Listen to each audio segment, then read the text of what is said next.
नमस्कार विद्यार्थी मित्रांनो, पुन्हा एकदा आपले सगळ्यांचे स्वागत आहे ब्रिज कोर्समध्ये। आज आपण 21वी ॲक्टिव्हिटी, आज तारीख 21, त्यामुळे 21वी ॲक्टिव्हिटी घेणार आहोत आपण।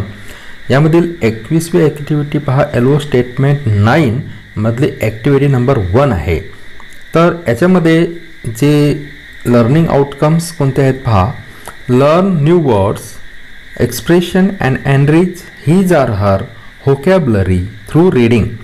म्हणजे नवीन शब्द, नवीन एक्सप्रेशन हे शिकून आपण वाचनामधून आपला जो शब्दसाठा आहे तो मजबूत करणार आहे, वाढवणार हो।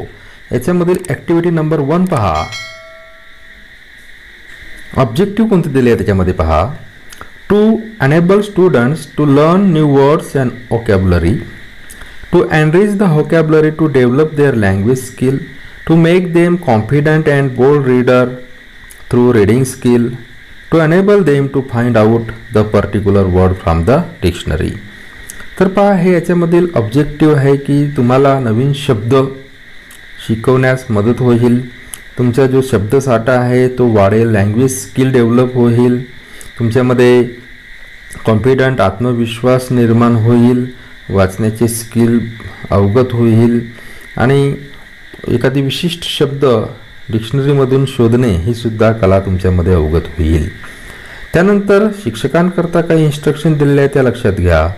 Check whether the students are reading the passage properly.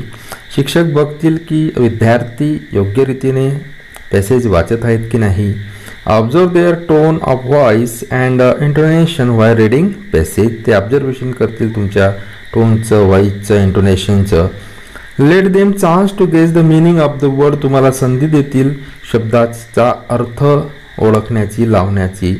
Observe the pronunciation of their reading words and expression. तुमचे प्रोनाउन्सिएशन जे आहे ते ऑब्झर्व करतील। Tell them to keep English dictionary Y reading passage and doing activities. आणि तुम्हाला सांगतील की जेव्हाही आपण पॅसेज सोडवत आहोत किंवा कोणती ॲक्टिव्हिटी करत आहोत त्यावेळेला इंग्रजीच्या त्या डिक्शनऱ्या ज्या आहेत त्या जवळ ठेवा। त्यानंतर विद्यार्थ्यांकरता काय सूचना दिलेल्या पहा, read the passage carefully and find out new words. तुम्हाला काळजीपूर्वक पॅसेज वाचून नवीन शब्द शोधायची आहे।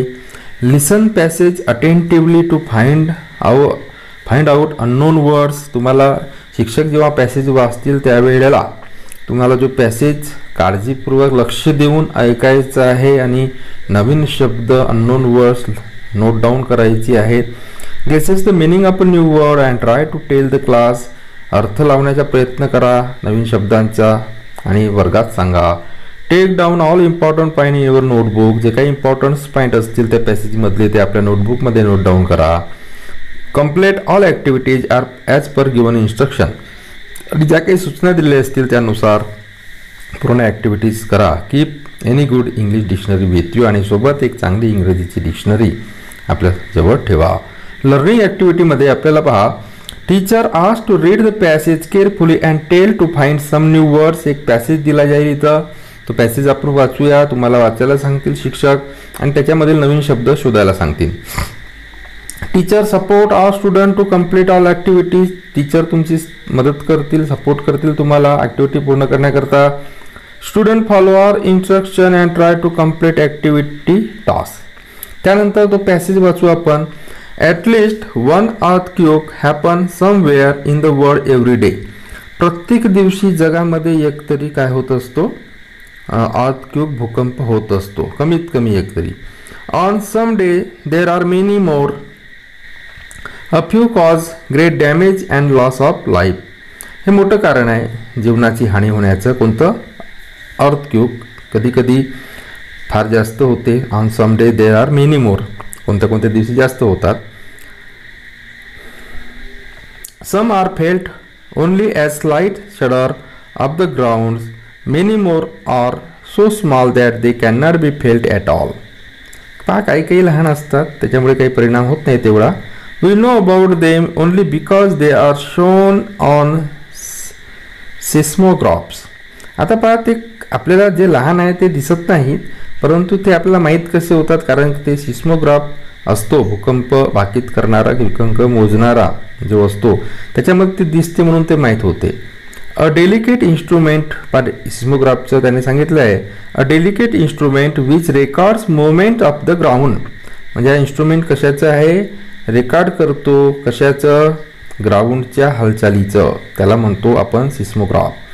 It has a small needle which scratch a white line on a strip of a black paper. पहा हे काय असते सिस्मोग्राफ, एक लहानशी सुई आहे आणि ती स्क्रॅच करते कोणावर, असं ओरबडते, पांढरी लाईन ओरबडते कशावर, एका काळ्या पेपरवर. किंवा जेव्हा भूकंप होत असेल तेव्हा, जसं ECG असते त्याप्रमाणे. Which is going round on drum when everything is quiet still the line is straight but when the ground shake the line become wiggly. सगळं बरोबर असते तर लाईन सरळ राहते, परंतु जेव्हा भूकंप होते किंवा ग्राउंड हलते त्यावेळेला ती लाईन थोडीशी हालचाल करते, अशी हेकडी वाकडी असते. अ several earthquake even though it is a long way away make large wiggle on the line. Many earthquakes happen under the sea and they often cause great waves called tsunami. पहा कित्येक भूकंप हे कुठं होत असतात, समुद्राच्या आतमध्ये सुद्धा होत असतात बहुधा, आणि एक समुद्राची मोठी लाट निर्माण होते आणि त्याला आपण सुनामी म्हणत असतो. Tsunami are taller than a house. Tsunami इतकी मोठी असते की घरापेक्षाही मोठी असते, उंच असते. They race across the sea one after another at high speed. आणि ते कशावर मग पडते, वरून. पहा किती मोठी असते, उंच, घरापेक्षाही उंच असते, आणि ती वर जाते आणि खाली पुन्हा त्या सागरावर पडते हाय स्पीडने. Ship in their path may be wrecked and when the waves reach land there may be floating and enormous damage. तर या प्रकारे सुनामीचे तोटे होत असतात. ॲक्च्युली सुनामी म्हणजेच काय, एक प्रकारचा भूकंप असतो. त्यानंतर आपल्याला ॲक्टिव्हिटीज करायच्या आहे. Teacher takes some activities to understand the new word.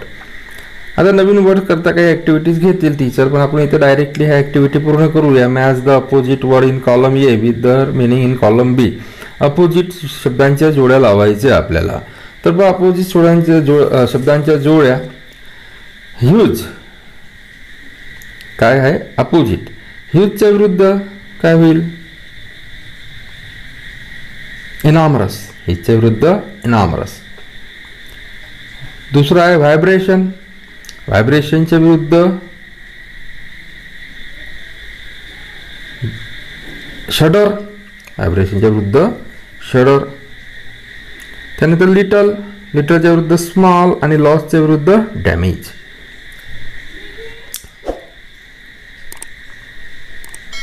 With their meaning.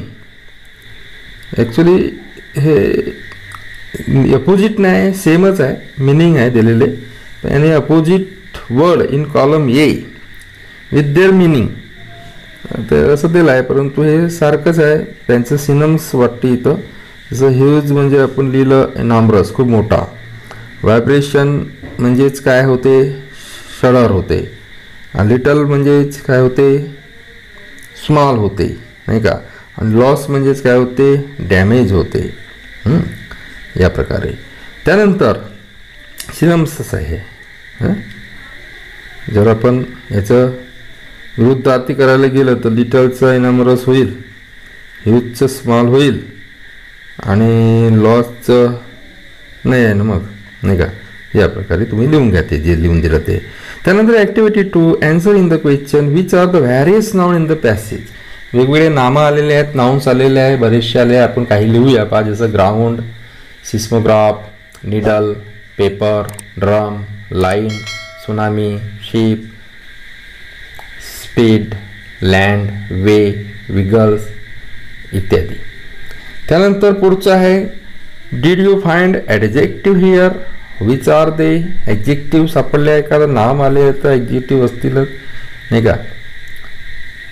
नामाच्याबद्दल विशेष माहिती सांगणारे शब्द त्याला आपण ॲडजेक्टिव्ह म्हणत असतो, नाही का. तर पहा कोणते कोणते आले, असे बरेच आहे. एक दोन पाहू आपण. Rich, enormous, small, white, black, round, long, large इत्यादी.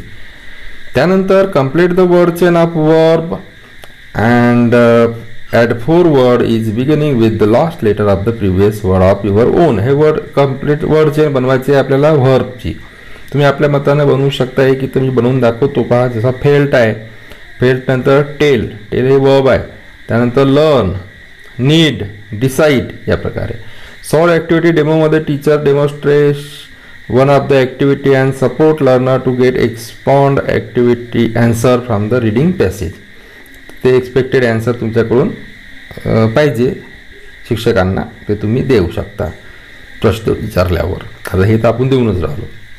फिल इन द ब्लँक्समध्ये मेनी रिकामी जागा हॅपन अंडर द सी. काय होत असते? Earthquake.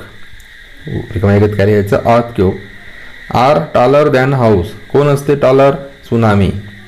The teacher help learner to give hints of answer by giving stress while reading the passage. शिक्षक तुम्हाला जेव्हा passage वाचतील त्याच वेळेला हिंट देतील थांबून, असं त्यांनी म्हटलेलं आहे. त्यानंतर प्रॅक्टिसमध्ये teacher take one word from the passage and tell student to add related word from it. Related word लिहायचे आहे तुम्हाला. जसं हाय स्पीड, आणखी काय काय असते? हाय प्रेशर असतो, हाय हिल असते, हाय व्हॅल्यूम असतो, हाय माउंटेन असते. जे काही हाय असते ते आपण लिहू शकतो इथे, असं काही म्हटलं नाही. हेच रिलेटेड वर्ड लिहायचे आहे. त्यानंतर एक्सटेन्शन ॲक्टिव्हिटी, पॅरलल ॲक्टिव्हिटीमध्ये teacher instruct student to read the following passage and do the activity. पुन्हा एक पॅसेज आपल्याला वाचायचं आहे आणि त्यानंतर तुम्हाला ॲक्टिव्हिटी करायची आहे. Science come out questioning. No question no science. पण विज्ञान म्हटलं का प्रश्न आले आणि प्रश्न नाही तर सायन्स नाही, असं त्याचा होतो अर्थ. Let me say that thought is the most powerful thing and human mind is the most unique gift. असं म्हटलं पाहिजे आता मला की thought is the most powerful. विचार ही सगळ्यात मोठी एक गोष्ट आहे आणि जो ह्युमन माइंड आहे, मानवी मन आहे, is the most unique gift. हे एक मोठं मिळालेलं आपल्याला काय देणगी आहे. Thinking should become the capital asset of our country. No matter what is ups and down, thinking lead to action and action result in problem. तर विचारामुळे कृती होते आणि कृतीमुळे result action result in problem solving. कृतीमुळे काय होते? समस्याचं निराकरण होत असते, विच फायनली ब्रिंग प्रॉस्परिटी, आणि त्याच्यामुळे समृद्धता येत असते. I met a girl in Assam who addressed me, "You are in Brahmaputra Valley now, where there are floods every year. Why don't you carry the flood water from here to Tamil Nadu?" पण एकदा हे जे narrator आहेत, ते लेखक आहेत, ते आसाममध्ये गेले असता एका मुलीला भेटले आणि एका मुलीने यांना म्हटलं की तुम्ही इथं ब्रह्मपुत्राला आहात, ब्रह्मपुत्राच्या व्हॅलीमध्ये आहात आणि इथं काय असते? नेहमी फ्लड्स येत असतो, पुरं येत असतात. Why don't you carry the flood water. तुम्ही हा जो पुराचं पाणी आहे हा तामिळनाडूकडे का बरं नेत नाही? Here to Tamil Nadu. It is a very and adulterate thinking that can provide solution like the networking of river. आणि हे एक खूप ॲडल्ट्रेट होता, म्हणजे मोठ्या मनाने विचार करणारा हा एक विचार होता. तो एका लहान मुलीनं मला विचारला आणि त्यामुळे मला काय भेटलं? सोल्युशन मिळालं. कशाबद्दलचं? नेटवर्किंग ऑफ रिव्हर, नद्यांचे जाळे पसरवण्याचं. There are 300 million young mind in India like that girl from Assam. असे 300 मिलियन तरुण मन आहेत आपल्या भारतामध्ये आसामच्या मुलीसारखे. If this 300 million young minds are ignited and work hard, it will do wonder for the country.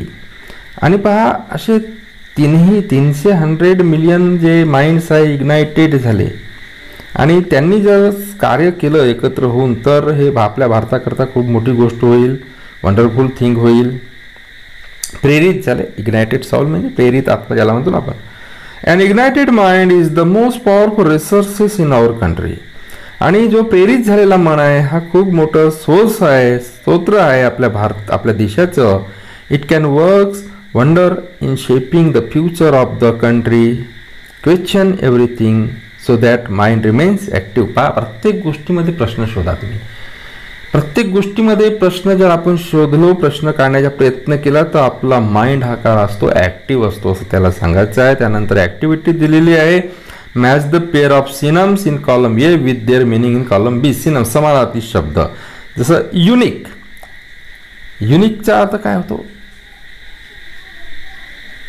Unique म्हणजे स्पेशल वन, म्हणजे त्याच्यासारखं दुसरं नाही.